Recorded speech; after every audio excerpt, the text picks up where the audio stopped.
Student, তোমরা যারা ক্যালকাটা ইউনিভার্সিটির আন্ডারে প্রথম সেমিস্টারের ছাত্রছাত্রী আছো, অর্থাৎ নতুন কলেজে অ্যাডমিশন নিয়েছো এবং তোমাদের রাষ্ট্রবিজ্ঞান সাবজেক্টে অনার্স আছে, তোমাদের জন্য আজকে ক্লাস খুবই গুরুত্বপূর্ণ।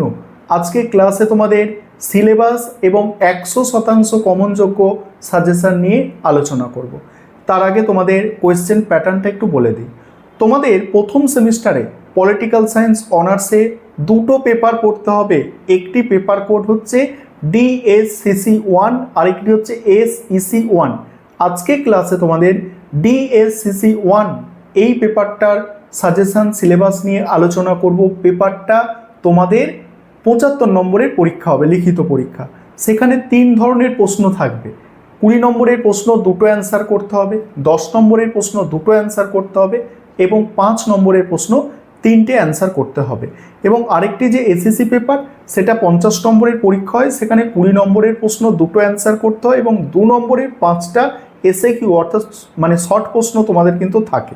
যাই হোক, আজকে তোমাদের এই DSCC1 পেপারের সিলেবাস এবং সাজেশনটা তোমরা বুঝে নাও। আমি স্ক্রিন রেকর্ডের মাধ্যমে আলোচনা করছি। পেপারের নাম হচ্ছে পলিটিক্যাল থিওরি ফান্ডামেন্টাল কনসেপ্ট। তাহলে আমি স্ক্রিন রেকর্ডের মাধ্যমে সাজেশন এবং সিলেবাসটা আলোচনা করছি। প্রথমে তোমরা সম্পূর্ণ সাজেশনটা দেখে নাও।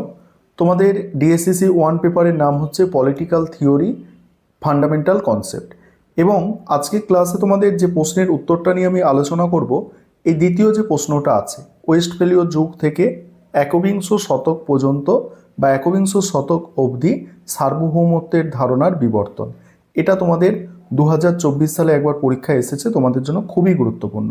আগে তোমরা সম্পূর্ণ সাজেশনটা দেখে নাও। তোমাদের মডিউল 1 থেকে 20 নম্বরের জন্য যে প্রশ্নগুলো তৈরি করতে হবে, প্রথম প্রশ্ন, তুমি কি মনে করো রাজনৈতিক ধারণার কেন্দ্রে রয়েছে ক্ষমতার সমীকরণ ও বিরোধ পরিচালনা? উত্তরের সপক্ষে যুক্তি দাও।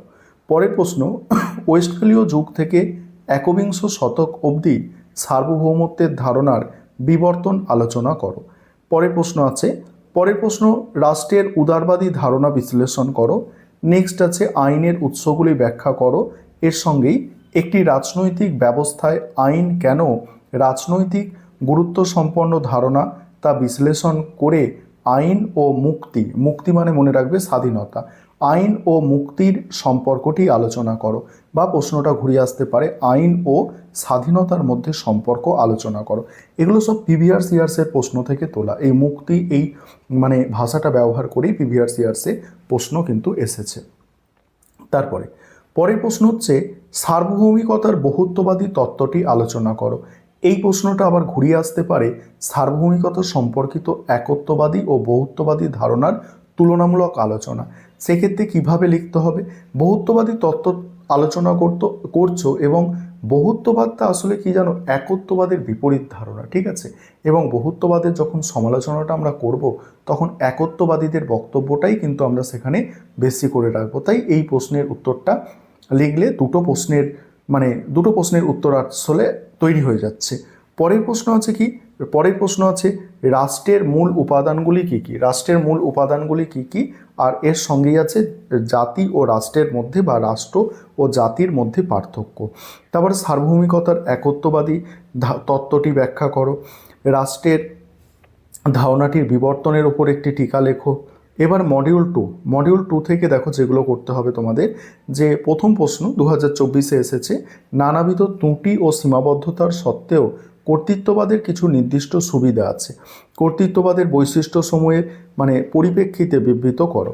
তারপরে কি, পরের প্রশ্ন আছে, একথা কি বলা যায় যে বিশ্বায়নের কারণে নাগরিকতার ধ্রুপদী ধারণার পরিবর্তন ঘটছে? যুক্তি সহকারে ব্যাখ্যা করো। ঠিক আছে, ধ্রুপদী ধারণার পরিবর্তন ঘটছে অর্থাৎ যে ক্লাসিক্যাল যে কনসেপ্ট নাগরিকতার, সেটার পরিবর্তন ঘটে যাচ্ছে। পরের প্রশ্ন, জন রলস কিভাবে বন্টনমূলক ন্যায় বিচারে সমস্যা ও সমাধান বোঝার চেষ্টা করেছেন তা ব্যাখ্যা করো। পরের প্রশ্ন আছে, নাগরিকতার উদারবাদী তত্ত্বটি আলোচনা করো, অর্থাৎ লিবারেল থিওরি। ঠিক আছে, তারপরে হচ্ছে ডেভিড হেল্ডের গণতন্ত্রের শ্রেণীবিভাগ করো। এই প্রশ্নটা ঘুরিয়ে আসতে পারে, ডেভিড হেল্ড কিভাবে সংরক্ষণমূলক গণতন্ত্র উন্নয়নমূলক গণতন্ত্র ব্যাখ্যা করেছেন তা লেখো। তারপরে কি আছে দেখো, তারপরে আছে অধিকারের সংজ্ঞা। অধিকারের বিভিন্ন তত্ত্ব আলোচনা করো, সেখানে বিশেষ করে আইনি তত্ত্ব, সমতত্ত্ব এগুলো লিখতেই হবে। তারপর টি.এইচ. মার্শাল, মার্শাল কিভাবে নাগরিকত্বের সংজ্ঞা দিয়েছেন, জাতীয় নাগরিকতার ধারণাটি ব্যাখ্যা করো। তারপরে আছে দেখো, তারপরে রাজনৈতিক বাধ্যবাধকতার উপর টিকা। এই প্রশ্নটা মানে ঘুরিয়ে আসতে পারে, আমরা আইন কেন মেনে চলি, ঠিক আছে। এবারে তোমরা 5 এবং 10 নম্বরের জন্য যে প্রশ্নগুলো তৈরি করবে দেখো, প্রথমেই তোমাদের আছে মডিউল 1। মডিউল 1 থেকে প্রথম প্রশ্ন এখানে আছে দেখো, রাষ্ট্র ও জাতির মধ্যে ধারণাগত পার্থক্য সংক্ষেপে লেখো। পরের প্রশ্ন আছে রাজনৈতিক ব্যবস্থায় কর্তৃত্বের ভিত্তি হিসাবে বৈধতার গুরুত্ব আলোচনা করো। তারপরে আছে কি, তারপরে আছে সার্বভৌমত্বের একত্ববাদী ধারণাটি সংক্ষেপে লেখো। নেক্সট, জাতির ধারণা ব্যাখ্যা করো। একটি রাজনৈতিক ধারণারূপে আইনের তাৎপর্য মানে গুরুত্ব। কর্তৃত্ব ও ক্ষমতার মধ্যে সম্পর্ক বা ক্ষমতা কর্তৃত্বের পার্থক্য এইভাবেও আসতে পারে। তারপর একটি গণতান্ত্রিক ব্যবস্থায় আইন ও মুক্তির সম্পর্ক বা আইন ও স্বাধীনতার সম্পর্ক। নেক্সট আছে রাষ্ট্রবিজ্ঞানে রাজনৈতিক ধারণাটির গুরুত্ব আলোচনা করো। নেক্সট হচ্ছে সার্বভৌমিকতা একটি বিবর্তনশীল ধারণা, বিবৃতিটি ব্যাখ্যা করো। একটি ক্ষমতাকেন্দ্রিক ধারণারূপে রাজনৈতিক বলতে কী বোঝো। তারপর মডিউল 2 থেকে আছে দেখো, মডিউল 2 থেকে প্রথম প্রশ্ন নাগরিক জীবনে অধিকারের গুরুত্ব আলোচনা করো। তারপরেই আছে দেখো ধ্রুপদী গণতন্ত্রের বৈশিষ্ট্য। নেক্সট হচ্ছে অজ্ঞানতার পর্দা সম্পর্কে রলসের ধারণা। সদর্থক স্বাধীনতা নঙর্থক স্বাধীনতার মধ্যে পার্থক্য উদাহরণসহ। তারপরে কি আছে, তারপরে হচ্ছে রাজনৈতিক বাধ্যবাধকতা কেন একটি সুসংহত রাজনৈতিক ব্যবস্থার আবশ্যিক শর্ত হিসাবে গণ্য হয়। নেক্সট হচ্ছে স্বাধীনতার সনাতনী ধারণাটি ব্যাখ্যা করো। নেক্সট, রাজনৈতিক ব্যবস্থায় নাগরিকতার গুরুত্ব আলোচনা করো। নেক্সট, ন্যায় বিচার সম্পর্কে রলসের তত্ত্বের মূল সূত্র। নেক্সট হচ্ছে মানে কর্তৃত্ববাদের মূল বৈশিষ্ট্যগুলি কী কী, কর্তৃত্ববাদ ও সর্বাত্মকবাদের মধ্যে পার্থক্য। তারপরে নাগরিকত্ব শুধু অধিকারের সমষ্টি নয়, একটি নাগরিকদের সক্রিয় অংশগ্রহণের দাবি করে, বিবৃতিটি ব্যাখ্যা করো। এবারে তোমরা একটু সিলেবাসটা দেখে নাও, তোমাদের তো 2টো মডিউল এবং সিলেবাসটা তোমরা দেখো, আর তারপরেই তোমাদের আমি যে প্রশ্নটা বললাম ওই প্রশ্নের উত্তরটা নিয়ে আলোচনায় আসছি। এটা হচ্ছে তোমাদের সিলেবাস।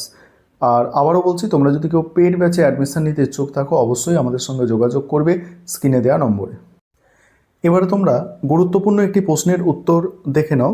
প্রশ্নটা হচ্ছে ওয়েস্টফেলীয় যুগ থেকে একবিংশ শতক অবধি সার্বভৌমত্বের ধারণার বিবর্তন আলোচনা করো। প্রথমেই তোমাদের লিখতে হবে ইন্ট্রোডাকশান অর্থাৎ ভূমিকা। ভূমিকাতে কি লিখবে দেখে নাও। ভূমিকাতে লিখবে সার্বভৌমত্ব হলো আধুনিক রাষ্ট্রের সবচেয়ে গুরুত্বপূর্ণ মৌলিক এবং অপরিহার্য বৈশিষ্ট্য। ফরাসি রাষ্ট্রবিজ্ঞানী যা বোদা সর্বপ্রথম আধুনিক অর্থে সার্বভৌমত্ব শব্দটির বৈজ্ঞানিক প্রয়োগ করেছিলেন। তার মতে এটি হলো নাগরিক ও প্রজার ওপরে রাষ্ট্রের সর্বোচ্চ এবং স্থায়ী ক্ষমতা, যা আইনের দ্বারা বাধাপ্রাপ্ত নয়। তবে রাষ্ট্রবিজ্ঞানের আলোকে বিচার করলে দেখা যায় সার্বভৌমত্বের ধারণা কোনো স্থির, শাশ্বত ও অপরিবর্তনশীল বিষয় নয়। সমাজ ও সভ্যতার বিবর্তনের সাথে সাথে এই ধারণার পরিবর্তন ঘটেছে। 1648 সালের ওয়েস্টফেলিয়া চুক্তি থেকে শুরু করে বর্তমান একবিংশ শতকে বিশ্বায়নের যুগ পর্যন্ত বিশ্ব রাজনীতি এবং আন্তর্জাতিক সম্পর্কের প্রেক্ষাপটে সার্বভৌমত্বের ধারণার ব্যাপক এবং যুগান্তকারী বিবর্তন এসেছে। এবার এখানে কি বলা হচ্ছে, সার্বভৌমত্বের ধারণার বিবর্তন। এটা এবার ভালো করে বোঝো এই পোর্শনটা। 16 শতকের মাঝামাঝি সময় 1648 সালে ঐতিহাসিক ওয়েস্টফেলিয়া চুক্তির মাধ্যমে ইউরোপে আধুনিক জাতিরাষ্ট্র ব্যবস্থার উদ্ভব ঘটে। এই চুক্তির মাধ্যমে ইউরোপে দীর্ঘস্থায়ী ধর্মীয় দ্বন্দ্ব ও রক্তপাতের অবসান ঘটিয়ে রাষ্ট্রের নির্দিষ্ট ভৌগোলিক সীমানা এবং সম্পূর্ণ রাজনৈতিক স্বাধীনতার আনুষ্ঠানিক স্বীকৃতি দেওয়া হয়। এই ওয়েস্টফেলীয় যুগে সার্বভৌমত্ব বলতে রাষ্ট্রের নিরঙ্কুশ, অসীম, অবিভাজ্য এবং চূড়ান্ত ক্ষমতাকে বোঝানো হতো। আর এর মূল নীতি ছিল নির্দিষ্ট ভূখণ্ডের ওপরে রাষ্ট্রের একচ্ছত্র আধিপত্য প্রতিষ্ঠা করা এবং অভ্যন্তরীণ শাসন ব্যবস্থায় অন্য কোনো বহিরাগত বা বিদেশি শক্তির হস্তক্ষেপ থেকে সম্পূর্ণ মুক্তি। আর এই সময় রাষ্ট্র নিজের ভৌগোলিক সীমানার ভেতরে সর্বময় ক্ষমতার অধিকারী হিসাবে বিবেচিত হতো। তারপরে কি হচ্ছে, তারপর অষ্টাদশ ও ঊনবিংশ শতাব্দীতে সার্বভৌমত্বের এই ধারণা কিছুটা অভ্যন্তরীণ রূপান্তর ঘটাতে শুরু করলো। ফরাসি বিপ্লবের প্রভাবে ফরাসি দার্শনিক জ্যাক রুসো জনগণের সার্বভৌমত্ব ধারণাটি তুলে ধরে। তিনি স্পষ্টভাবে প্রমাণ করে যে রাষ্ট্রের প্রকৃত ক্ষমতার উৎস হলো জনগণ। পরবর্তীকালে ইংরেজ চিন্তাবিদ জন অস্টিন এবং এভি ডাইসি আইনগত সার্বভৌমত্বের সুস্পষ্ট ও সুশৃঙ্খল ব্যাখ্যা প্রদান করেন। আর এই পর্বে রাজতান্ত্রিক বা ব্যক্তিভিত্তিক নিরঙ্কুশ ক্ষমতার বদলে আইনি ও রাষ্ট্রীয় কর্তৃত্বের ওপরে বেশি জোর দেওয়া হয়। রাষ্ট্রের আইন প্রণয়ন এবং তা প্রয়োগ করার চূড়ান্ত ক্ষমতাই সার্বভৌমত্বের মূল ভিত্তি হিসাবে স্বীকৃতি পায়। এরপরে হচ্ছে বিংশ শতাব্দীতে এসে সার্বভৌমত্বের এই চিরায়ত এবং অসীম ধারণাটি রাষ্ট্রবিজ্ঞানের তীব্র সমালোচনার মুখে পড়ে। তারপরে কি বলা হচ্ছে দেখো, প্রথম ও দ্বিতীয় বিশ্বযুদ্ধের ব্যাপক ধ্বংসলীলা এবং বিভিন্ন দেশের একনায়কতন্ত্রের উত্থান স্পষ্টভাবে প্রমাণ করে রাষ্ট্রের চূড়ান্ত এবং লাগামহীন ক্ষমতা আন্তর্জাতিক শান্তি ও বিশ্ব নিরাপত্তার জন্য চরম হুমকিস্বরূপ। হ্যারল্ড ল্যাস্কি এবং ম্যাকাইভারের মতো বহুত্ববাদী চিন্তাবিদরা জোরালো দাবি করে যে সমাজ হলো অসংখ্য সামাজিক, রাজনৈতিক ও অর্থনৈতিক সংঘের সমষ্টি এবং রাষ্ট্র তার মধ্যে একটি সঙ্গ মাত্র। তাই রাষ্ট্রের ক্ষমতার কোনো অসীম বা নিরঙ্কুশ হতে পারে না। পাশাপাশি সম্মিলিত জাতিপুঞ্জের প্রতিষ্ঠা এবং আন্তর্জাতিক আইনের শক্তিশালী প্রসারের ফলে রাষ্ট্রের বাহ্যিক সার্বভৌমত্ব বহুলাংশে নিয়ন্ত্রিত ও সীমাবদ্ধ হতে থাকে। এবার হচ্ছে একবিংশ শতাব্দী, মানে বর্তমান সময় আর কি। একবিংশ শতাব্দীতে বিশ্বায়নের যুগে সার্বভৌমত্বের ধারণার সবচেয়ে বেশি এবং কাঠামোগত পরিবর্তন এসেছে। বর্তমানে বিশ্বায়ন, মুক্ত বাজার অর্থনীতি এবং তথ্য প্রযুক্তির অভাবনীয় উন্নতি রাষ্ট্রের নিশ্চিত ভৌগোলিক সীমানাকে অনেকাংশে শিথিল করে তুলেছে। বিশ্ব বাণিজ্য সংস্থা, আন্তর্জাতিক মুদ্রা তহবিল এবং বিশ্ব ব্যাংকের মতো আন্তর্জাতিক আর্থিক প্রতিষ্ঠানগুলিও বর্তমানে তৃতীয় বিশ্বের রাষ্ট্রগুলির অর্থনৈতিক ও বাণিজ্যিক নীতি নির্ধারণে প্রত্যক্ষভাবে হস্তক্ষেপ করছে। অন্যদিকে শক্তিশালী বহুজাতিক কর্পোরেশন এবং বিভিন্ন বেসরকারি আন্তর্জাতিক সংস্থা আধুনিক রাষ্ট্রের একচেটিয়া রাজনৈতিক ক্ষমতার পরিসরকে অনেকটাই সংকুচিত করেছে।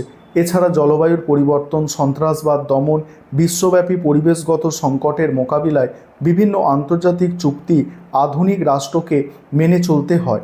সর্বোপরি মানবাধিকার রক্ষার বিষয়টি আজ রাষ্ট্রের অভ্যন্তরীণ সীমানা অতিক্রম করে আন্তর্জাতিক বিষয়ে পরিণত হয়েছে। কোনো রাষ্ট্র তার নাগরিকদের মানবাধিকার চরমভাবে লঙ্ঘন করলে আন্তর্জাতিক সম্প্রদায় সেখানে মানবিক কারণে হস্তক্ষেপ করার অধিকার রাখে, যা আধুনিক আন্তর্জাতিক ব্যবস্থায় ব্যাপকভাবে স্বীকৃত। এবার তোমরা উপসংহারটা দেখে নাও। উপসংহারটা আর পড়ছি না। এইভাবে প্রশ্নের উত্তর তোমাদের কিন্তু গুছিয়ে লিখতে হবে ভালো নম্বর পাওয়ার জন্য।